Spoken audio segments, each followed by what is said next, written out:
안녕하십니까, 한국남자입니다. 말도 많았죠. 애플에서 차를 만든다 안 만든다. 그런데 최근에 로이터 통신에 따르면 애플에서 2024년도에 드디어 차를 출시한다고 합니다. 물론 전기차로 출시하는 거고 또 어느 정도 AI 기술력이 바탕이 된 자동주행 장치가 가미된 그런 차로 출시될 것이라는 예상을 하고 있습니다. 자, 그러면 우리는 이쯤에서 애플에서 차를 만들어서 출시하는 것에 대비해 이 애플에서 나온 차가 어떻게 나올지, 어떤 기술력이 첨부돼서 나올지 기대가 많이 되잖아요. 그래서 오늘은 애플의 차가 기대되는 이유, 그리고 반대로 기대되지 않는 걱정스러운 이유에 대해서 얘기해 볼까 합니다. 일단은 기대되는 이유부터 얘기를 해보도록 할게요. 첫 번째로는 기존의 차 브랜드가 아니어서라는 내용입니다. 어떻게 보면 기존의 테슬라가 어느 정도 이루어 놓은 그런 내용일 수도 있는데, 그래서 테슬라와 비교해서 말하자면 기존의 차가 가로형으로만 있었던 어떤 모니터 비율, 이런 것들을 처음 획기적으로 깬 게 또 테슬라잖아요. 그리고 기존의 썬루프나 루프 시스템에 좀 더 어긋나는 그런 시스템을 적용한 것도 테슬라고, 그리고 계기판 같은 경우도 전체 모니터화를 이뤄내서 차에서 받아지는 센서 입력값을 모니터에 표시되게 하는 그런 기술력을 또 선보인 것도 테슬라고요. 그러니까 이런 것들이 기존의 자동차 브랜드들은 쉽게 이뤄내지 않았던 것들인데, 테슬라에서 좀 더 광범위한 생각을 하다 보니까 기존의 새로운 기술력은 아니지만 이런 시스템을 도출해낸 것을 확인할 수 있었습니다. 그래서 애플에서도 기존의 자동차 브랜드가 아니기 때문에 애플만이 갖는, 애플만이 적용할 수 있는 그런 자동차에 들어가는 시스템이 어떻게 적용될지에 대한 그런 것들에 대해서 기대감이 생기는 것도 사실이고, 그래서 이 부분을 저는 애플 자동차가 기대되는 이유 첫 번째로 넣습니다. 그럼 두 번째는 무엇이냐?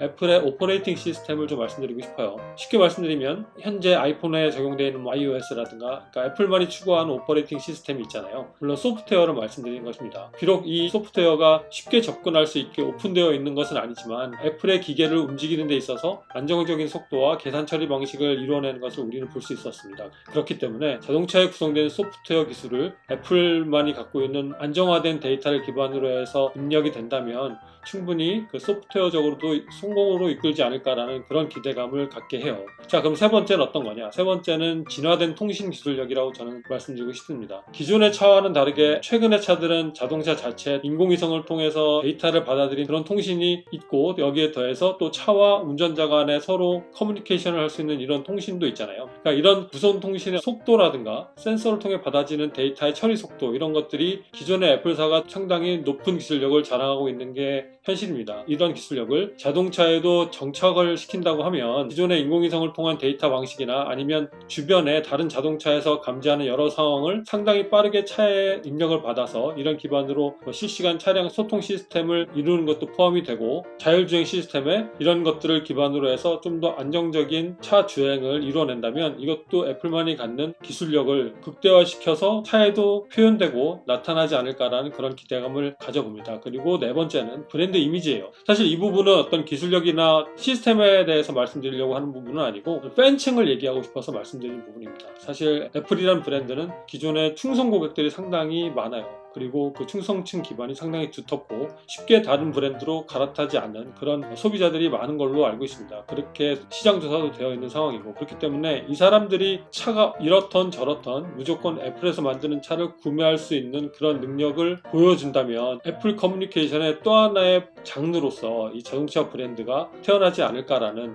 어떻게 보면 이 부분은 애플을 좋아하는 사람의 입장으로서 기대를 할 수 있겠다라는 그런 느낌으로 한번 넣어봤습니다. 그리고 다섯 번째는 자동화 시스템이에요. 여러분들 특히 시리 잘 아시죠? 시리아 해서 커뮤니케이션을 할 수 있는 부분. 근데 이런 것들은 단순 커뮤니케이션이라기보다는 앞으로는 AI 기술력을 통해서 기존에 사람이 데이터를 입력한 것만 말로 뱉어내는 그런 것들이 아니라 스스로 컴퓨터가 계산하고 스스로 컴퓨터가 데이터베이스화를 하고 그리고 컴퓨터가 통계하는 그런 프로그램이 완성이 된다면 충분히 앞으로 추구하는 자율주행 자동차에 나타날 수 있는 여러 가지 기반들을 잘 제어하고 분석하고, 그럼으로써 좀 더 안정적인 주행을 이뤄낼 수 있을 거라고 기대하고 있는데, 이런 시스템 자체가 기존의 애플에서는 상당히 많은 데이터베이스를 갖고 있잖아요. 그렇기 때문에 물론 애플이 갖고 있지 않은 구글에 관련된 부분을 제외하더라도 그들만이 갖고 있는 그런 데이터베이스를 차에 입력이 되고 차와 소통이 되면 엄청난 그 시너지 효과를 이루어내면서 차 자체가 주행하는 것은 물론이고 기존의 운전자나 탑승자들의 상태 파악까지 하면서 운전 스타일이라든가 아니면 차에서 끄집어낼 수 있는 여러 차만이 갖고 있는 기능들을 최적화되게 만들어내지 않을까라는 그런 기대감을 갖고 있어요. 말은 좀 어려운데, 그러니까 결국은 이거죠. 애플이 갖고 있는 기술력을 기반으로 해서 운전자나 아니면 탑승자가 필요로 하는 것들을 미리 캐치하거나 아니면 거의 가고자 하는 곳에 있어서 좀 더 빠른 길 아니면 좀 더 안정적인 길로 다른 차와 좀 차별화되게 이렇게 움직임을 가질 수 있다면 애플만이 갖고 있는 아니면 애플에서 나오는 차만이 갖고 있는 아주 큰 기술력이 되지 않을까라는 그런 기대감을 말씀드린 것입니다. 그렇기 때문에 여러분들도 이 부분에 있어서는 동감을 많이 하실 거라 생각을 해요. 자, 그래서 어떻게 보면 뭐 5개로 나눠놨지만 하드웨어적인 부분은 차치하더라도 대부분 소프트웨어적인 부분에 있어서 충분히 기술력을 가질 거라고 기대가 되고, 그게 표현이 됐을 때 어떤 차로 탄생이 될까 정말로 기대되는 부분이라고 말씀드릴 수 있을 것 같아요. 자, 그럼 반대로 애플에서 차를 만드는데 걱정되는 이유, 이 부분에 대해서 말씀을 드려보도록 할게요. 일단 첫 번째는 기대되는 이유의 첫 번째와 같은 부분이에요. 기존의 자동차 브랜드가 아니기 때문에. 결국은 테슬라를 통해서 이 부분도 약간은 비교해 볼 수 있을 텐데, 어떤 단차 부분이라든가 약간의 다른 차에서 쉽게 나지 않는 어떤 잡소리라든가 소음 이런 것들에 대한 제어할 수 있는 그런 능력이 조금은 떨어질 수 있는, 즉 기존의 자동차 회사가 갖고 있는 데이터베이스를 이런 하드웨어적인 부분에 있어서 많이 축적해 놓지 않았기 때문에 어쩔 수 없이 나타날 수 있는 이런 부분들이 약간은 걱정스러울 수 있습니다. 특히 기존의 자동차 회사가 엄격하게 생각하고 있는 어떤 외부의 모양새 연결 부위나 아니면 결함 관리 등이 기존의 차를 만들지 않았던 이 애플에도 나타난다면 약간은 좀 우려스러운 부분이 있을 것 같은데, 이런 우려스러운 부분도 애플에서 만드는 차의 기술력으로 조금은 가려질 거라고 생각이 듦과 동시에 결국은 이런 기술력을 더 표현함으로써 기존 차 메이커들이 추구해왔던 여러 가지 그런 섬세한 부분들이 약간은 걱정되는 부분이 있습니다. 그리고 두 번째는 애플의 가격 정책이에요. 일단 기존의 애플의 모든 브랜드를 보자면 아주 최고로 비싼 것은 아니지만, 몇몇 최고로 비싼 것들도 있어요. 근데 대부분 최고로 비싼 건 아니지만 중산층이 약간은 좀 무리해서 구입해야 하는 듯한 가격 정책을 추구한다고도 볼 수 있잖아요. 특히 아이폰을 봐도 그렇고 여러 가지 주변 기기, 그리고 애플에서 선두적으로 나오는 그런 제품들을 보면 이 정도의 가격 정책이 이루어지는데, 어느 선 이하의 가격으로는 판매하지 않을 것 같은 그런 애플만이 갖고 있는 정책을 보자면 비서민 정책이라고 볼 수 있다고 봅니다. 그런데 이런 가격 정책이 자동차에도 적용이 된다면 일반 대중이 쉽게 접근하기 위한 가격은 책정되지 않을 가능성이 상당히 있어 보여요. 그래서 이건 물론 100% 예상입니다. 앞으로 나올 차의 가격은 아직까지 모르지만 애플에서 차에는 어떤 가격 정책을 추구할지 이 부분도 지켜봐야 될 문제고 조금 우려스러운 부분이 아닐 수 없다고 말씀드리고 싶습니다. 세 번째는 애플만이 갖고 있는 오퍼레이팅 시스템으로 인해서 어떻게 보면 기존의 시스템과 약간은 혼재되면서 혼란스러운 부분이 야기될 수 있을 것 같다라는 우려가 들어요.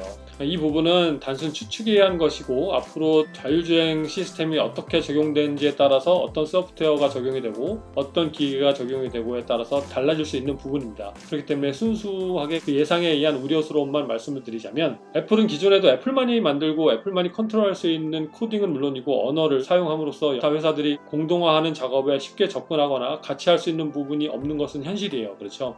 그런데 자동차 제작과 판매에 있어서도 애플만이 적용된 프로그램이 사용됐을 때 기존 차 회사나 기존 교통체계 관련 시스템에 호환이 되는 문제가 있을 수 있다라는 약간의 우려스러움이 생겨서 여러분께 말씀드리고 싶은 부분이에요. 또 더군다나 애플차가 나오면서 차 판매 비율이 높아지고, 그렇기 때문에 애플이 갖고 있는 여러 가지 시스템이 만약에 애플만이 갖고 있는 거라면 높아지는 차 판매 비율에 접근했을 때 애플을 위한 또 다른 정책이 있음으로써 기존의 교통정책, 기존의 자동차 제작과의 조금은 다른 부분이 생긴다면 약간은 혼란스러운 부분이 있을 수 있을 거라는 그런 우려스러운 부분이 있어서 말씀드리는 부분인데, 이거는 어떻게 보면 기존에 우리가 예상하고자 하는 그 선을 약간 넘어서는 걱정일 수도 있습니다. 그렇기 때문에 이거는 앞으로 나올 때 어떻게 나오냐를 지켜보면 바로 알 수 있을 거라고 생각을 합니다. 이거는 그냥 저 개인적인 생각이라고 말씀드리고 싶어요. 자, 그래서 차를 사려고 하는 우리 소비자들은 이 애플차가 나옴으로써의 차의 선택 범위가 넓어지잖아요. 그래서 좋을 수밖에 없다고 생각을 합니다. 그리고 이런 기준으로 봤을 때 반가움을 넘어서 차를 빨리 만나보고 싶은 마음이 있어요. 특히 테슬라를 좋아했던 테슬라 팬층의 소비자들은 좀 더 선택에 있어서 애플차가 나오면서 고민이 더 생길 수 있다고도 생각합니다. 어떻게 보면 이것도 기분 좋은 일일 수 있죠.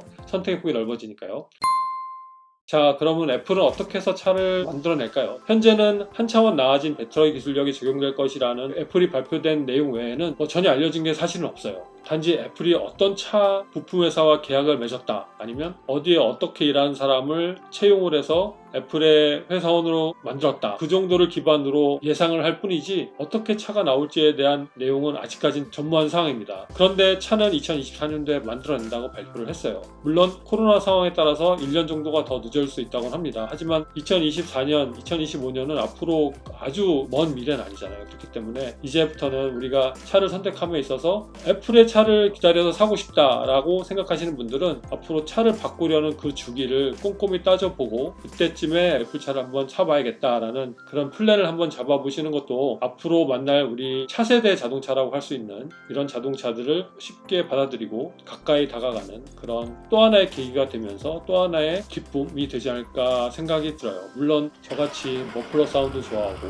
약간은 매연 냄새 좋아하는 이런 사람은 실망스러운 부분이 없지 않아 있을 수 있지만, 결국은 어쩔 수 없이 받아들여야 되는 이런 환경 정책이라든가 자동차 정책에 따라서 우리가 선택할 수 있는 부분이 넓어지기도 하지만 어쩔 수 없이 버려야 될 부분이 생긴다라는 거를 최근에 이제 새롭게 만들어진 차의 탄생됨을 보면서 조금씩 정리해 가면 어떨까라는 마음을 가져봅니다. 자, 오늘은 분위기 자체가 약간은 칼럼식이었네요. 여러분은 어떻게 생각하시는지 많이 궁금합니다. 아무튼 오늘도 영상을 봐주셔서 감사드리고요. 또 다음에 좋은 영상으로 좋은 내용을 가지고 여러분께 찾아뵐 것을 약속드리겠습니다. 고맙습니다.